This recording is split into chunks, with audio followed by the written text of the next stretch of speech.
자, 이번엔요. 어떻게 생각하십니까? 순서를 진행해 보겠습니다. 해법은 과연 어디에 있는지 답을 한번 찾아보겠습니다. 보시죠.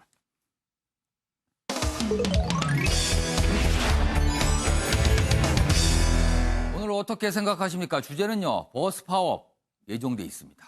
막을 길은 과연 그럼 어디에 있을까요? 보시죠. 이 버스 파업 일어나면 당장 서민들이 불편해지게 됩니다. 한겨레입니다. 그렇다면 지금 이 문제가 왜 불거졌을까? 그 얘기부터 좀 다뤄보겠습니다. 근무 시간 줄면서 버스기사 월급이 500만 원 정도였는데 354만 원으로 뚝 떨어졌다. 이겁니다, 지금. 광역 버스기사들 왜 파업에 나서려고 하는가? 이겁니다. 뭐 경기도와 서울 얘기로 지금 집중하고 있어요. 경기 서울 오가는 13년 차 기사 예를 들었습니다. 주 52시간 근무 이거가 되면서요. 그리고 또 여기에 중공용제까지 같이 뭐 곁들여졌습니다. 이게 되면서 월급이 100만 원 넘게 줄어서 삶이 팍팍해졌습니다. 기본급은 올랐지만 연장 수당 등이 줄고 그리고요. 또 문제가 있는 게 지역별로 이게 급여가 다르답니다. 서울 다르고 경기 다르고 인천 다르고 다 다르답니다. 그리고 중공용제가 실시되는 곳은 좀 더 낮고요. 그렇지 않은 곳은 좀 더 어렵고 이렇답니다. 그러니까 지역별 임금 격차가 심한 탓에 기사들이 경기도와 서울을 오가는데 서울은 더 받고 경기는 왜 덜 주는 거냐. 이런 얘기를 하는 겁니다, 지금. 그러니까 문제가 주 52시간 적용되면서 근무 시간이 줄어서 수당이 줄어들고요. 지역별로 급여 차이가 나고 그리고 중공용제를 하는 곳과 안 하는 곳이 있고 뭐 이런 내용입니다, 지금. 다음 기사 보시죠. 여기 보시면 어제 홍남기 부총리가 뭐 노조 당국을 만나서 노조 측을 만나서 여러 가지 얘기를 했는데 이 얘기입니다. 버스 요금 인상 필요하다. 그리고 버스 회사엔 우회 지원책을 할 용의가 있다. 이런 겁니다. 500인 이상 회사 임금 지원을 연장한다. 지금 1년 지원해 주는데 2년으로 연장해 주겠다. 그리고 국토부가 직접 관할하는 광역 급행버스 지원도 확대하겠다. 그러나 이런 거 가지고 내일 파업 막을 수 있을지 미지수다. 지금 지자체에 버스 요금을 올리라고 얘기를 하고 있는 거예요. 중앙정부가요. 다음 기사도 보시죠. 자, 이 버스 요금 인상 문제입니다. 특히 서울과 경기도인데요. 일단 경기도는 100원에서 300원 인상. 그런데 서울시는 못 올린다. 경기도는 서울 보고 같이 올리자는 겁니다. 그러나 서울시는 우리가 왜 올려야 되냐 이런 입장이에요. 버스 요금 인상 수도권 통합 요금제가 딜레마다. 환승 할인 때문에 요금 총액을 서울과 경기도가 나눠 갔습니다. 그런데 경기도만 올리게 되면 그 올린 부분에 대한 25%는 자연스럽게 서울로 갑니다. 그럼 이게 또 문제가 생기는 거예요. 올렸는데 서울은 안 올리고. 그래서 경기도는 올려라. 서울도는 인상할 이유가 없는데 왜 올려야 되나. 이렇게 지금 의견이 다른 상황입니다. 자, 그럼 여기서요. 관련 영상 보고 이어가겠습니다. 그 서민들이 많이 이용하는 대중교통 수단을 가지고 이렇게 총파업을 예고한다는 것은 그 대단히 그 국민들에게 그 걱정을 끼치는 일이라서 그 당으로서도 예의주시하지 않을 수가 없습니다. 그러면서 앞으로는 점차적으로 대중교통 수단은 준공용제를 실시하는 쪽으로 당의 정책 방향을 잡아야 될 것 같습니다. 버스 요금이 인상이 되면은 그만큼 어려움이 있겠죠. 버스 요금만 인상되는 것이 아니라 버스 요금이 꽤 한 달에 10만 원은 기본으로 나오거든요. 근데 200원이면은 그래도 부담이 많이 될 것 같은데요. 네. 서울도 지금 적정한 요금인데 지금 올리는 거는 좀 아니라고 생각을 합니다. 뭐 서울은 냅두고 이러면 좀 이제 시민들 입장에서는 형평성에 어긋날 수도 있다고 생각을 합니다. 자, 지금 해법으로 제시되는 게 1차적으로는 버스 요금을 올려야 된다. 이건 지방자치단체가 결정을 해야 되고요. 그리고 중앙정부에서 지금 방금 나왔죠. 이해찬 대표. 준공용제. 그러니까 세금을 투입해서 버스 회사를 운영해야 된다. 뭐 이런 얘기입니다. 자, 최영수 전 의원님. 국민 지갑으로 해결된다. 이 지갑은 무엇을 말하는 겁니까, 그럼? 결국 요금을 인상하거나 세금으로 중공영제라는 말이 세금으로 버스 회사의 적자를 메워준다는 거 아니겠습니까? 그렇습니다. 결국은 정책이 시행이 되면 최종적인 책임은 국민 지갑에서 지게 되는 거죠. 그리고 국민이 그 버스 요금 인상이나 중공정제를 통해서 자기 지갑이 얇아졌을 때 그 책임을 결국은 또 정책 담당자에게 추궁하게 되는 것이고, 우리가 최저임금에서 봤듯이 예. 주 52시간 근로제도 예. 한꺼번에 너무 일시에 시행하면 부작용이 따릅니다. 예. 이것을 완화해 줄 수 있는 탄력 근로제라든지 아. 예외 업종이라든지 이런 예. 것들을 신축적으로 운영할 수도 있었는데 음. 예외 업종도 한꺼번에 줄여버린다든지 예. 탄력 근로제는 아직도 도입을 못한다든지 해서 이 주 52시간을 한꺼번에 시행한 데 따른 충격이 지금 버스 회사에서만 나타나고 있지만 다른 곳에서도 나타날 수 있기 때문에 여하튼 결국은 이 모든 부담은 국민 지갑으로 둘 중에 갈 수밖에 하나다. 없다. 중고용제를 다 전면 실시하든가 아니면 요금을 올리든가 밖에 없다. 지금 그 말씀이시네요.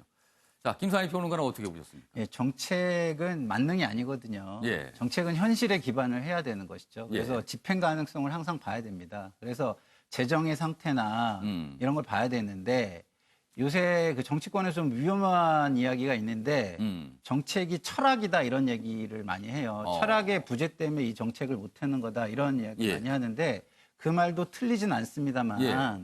현실에 기반하지 않고 철학만 있다고 사랑으로 빵을 살 수는 없죠. 우리가 그런 것들을 보면서 정책을 추진해야 되는데 예. 저 버스와 관련된 문제가 1년 전부터 있었음에도 정책을 그걸 해결할 방법을 충분히 고민하지 않고 정책을 밀어붙였다. 이것은 제가 볼 때는 정치권에 문제가 있는 것 같고요. 그리고 예. 이게 정책이 전달 체계가 굉장히 중요합니다. 근데 전달 체계가 그냥 국가가 책임지는 방식으로 가면 세금이 줄줄 새요. 그러니까 기본적으로 이 요금제라는 게 왜 요금제냐면 개개인이 사용하는 혜택을 구분할 수 있어서 요금제거든요. 근데 이게 버스는 그런 거예요. 그렇기 때문에 이걸 무조건 세금으로 해서는 안 되고 그러니까 요금제 성격을 보완하는 형식으로 저는 해결을 해야 된다고 봅니다. 예. 자, 이규환 변호사 어떻게 보셨어요? 예, 결국은 해결 방법은 원인에 있기 때문에 예. 원인을 없애는 거죠. 원인이 바로 주 52시간 근무 때문이라면 주 52시간 근무 필요합니다. 노동시간을 줄이는 예. 것들. 과거에 너무 심했기 때문에. 그렇지만 이것을 탄력적으로 운용하는 방법을 찾아야 되지 않는가. 가장 큰 문제는 52시간을 더 일하고 싶은 사람도 강제적으로 형사처벌 받기 위해서 못하게 하는 것. 저는 이걸 막아야 된다고 봅니다. 예. 이런 것들이 바로 시장에 대한 과도한 저는 국가 개입주의라고 보거든요. 예. 당사자가 합의해서 합의에 좀 더 일을 하겠다고 하는데 그것을 예. 형사처벌에 의해서 못하게 하는 것 저는 과도하다고 봅니다. 그래서 당사자 합의에 의해서 좀 이런 걸 가능하게 한다든지 혹은 탄력적으로 좀 적용을 하게 만든다든지 이런 방법을 찾아야 근본적인 해결이 되지 나머지 어떤 세금으로 처리하는 모든 방법들은 알겠습니다. 보조적인 해결밖에 되지 않는다 이렇게 보는 거죠. 양조열 변호사께서는 명현이라고 쓰셨어요? 뭡니까? 예, 뭐 앞에 계신 분들의 여러 예. 가지 의견들이 나오는데 이거 여러 가지 의견이 나올 수밖에 없는 게 명현이라는 건 사실 한의학 용어예요.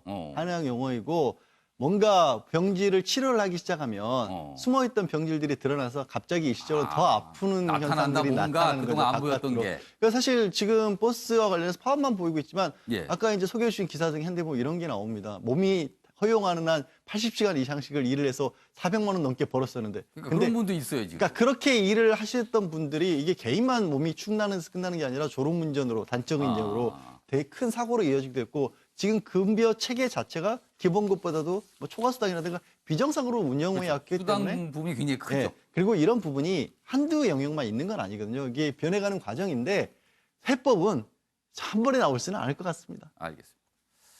참 어려운 주제입니다. 저희도 어려운 주제, 그 뾰족한 해법이 과연 무엇인가 더 고민을 할 때가 아닌가 싶기도 합니다. 지금. 그런데 파업은 예정돼 있습니다. 자, 이번엔요. 중국과 미국 지금 무역 전쟁 벌이고 있어요. 그런데 미국이 관세를 매겼죠. 중국에 대해서. 그러자 중국도 가만히 있지 않았습니다. 그 기사 여기 있습니다. 중국 6월부터 600억 달러 미국산 제품에 최대 25% 관세 매기됐다. 무역 전쟁 격화되고 있습니다. 특히요. 트럼프 지지층을 겨냥해 미국산 농산물에 대거 관세 매긴다고 했답니다. 여기 있습니다. 농산물에 매기는데요. 트럼프 대통령의 지지층인 팜벨트, 이른바 농업지역을 직접 겨냥해서 봐라, 우리도 가만히 있지 않다. 보란 듯이 농산물에 관세를 매기겠다고 중국이 나섰습니다. 최영선 위원님, 이거 어떻게 됩니까, 우리는? 일단 중국이 예. 이렇게 밀리지 않고 미국에 맞받아치는 것은 경제적 요인도 있지만은 예. 정치적 요인도 큽니다. 왜냐하면은 지금 현재 중국의 정부가 굉장히 권위주의적 정부입니다. 예. 시진핑 주석이 임기 5년짜리를 2번으로 연장할 정도로 권위주의적인데 그 권위가 허물어지면 예. 안 되기 때문에 아마 이 일부러 맞받아칠 국내용으로라도 수밖에 불쾌한다 없다. 그런 이렇게 얘기네요. 봅니다. 알겠습니다. 자, 이번엔요. 사진 속에 담긴 사연을 들어보겠습니다. 박진아 아나운서의 이슈컷 보시죠. 이슈들을 사진으로 살펴보는 시간 이슈컷입니다. 첫 번째 이슈 태그는 공작새입니다. 집 창문을 열었는데 공작새가 있다면 어떤 기분일까요? 그제 오후 서울의 한 아파트 단지에 난데없이 공작새가 나타났습니다. 한바탕 구조소동이 벌어졌는데요. 2번의 시도 끝에 공작새를 안전하게 구조했다고 합니다. 이 공작새가 어디서 온 건진 확인되지 않았다는데요. 소방당국은 한국조류보호협회에 공작새를 인계할 예정이라고 합니다. 두 번째 이슈 태그는 인터넷 위성입니다. 로켓 앞부분에 인터넷 위성 60기가 차곡차곡 쌓여 있는데요. 현재 시간으로 12일 머스크 테슬라 CEO가 우주 공간으로 쏘아올릴 인터넷 위성 사진을 공개했습니다. 머스크는 이번 발사를 포함해서 적게도 우주 공간에 12,000여 기의 인터넷 위성을 띄울 거라고 말했는데요. 사각지대 없는 저비용 인터넷망을 구축하겠다는 계획을 밝혔습니다. 마지막 이슈 태그는 최고의 선물입니다. 미국은 어제 어머니의 날이었는데요. 메이저리그 LA 다저스의 류현진 선수는 어제 어머니에게 최고의 선물이 돼줬습니다. 어제 미국 캘리포니아주 로스앤젤레스의 다저 스타디움에서 메이저리그 워싱턴 내셔널스와의 홈경기가 있었는데요. 류현진 선수가 선발 등판에서 완벽한 투구를 선보였습니다. 8이닝 동안 1개의 안타만 내주는 등 무결점 투구를 펼쳤는데요. 이날 경기에서 직접 보러 온 어머니에게 류현진 선수는 큰 기쁨을 안겼습니다. 지금까지 박진아의 이슈컷이었습니다. 네, 어머니 앞에서 완벽한 피칭을 한 류현진 선수. 그 모습을 보는 어머니. 뭐 더 이상 기쁠 수가 없었을 것 같습니다. 자, 아침의 매일경제 오늘은 여기서 마치겠습니다. 시청해주신 여러분 고맙습니다.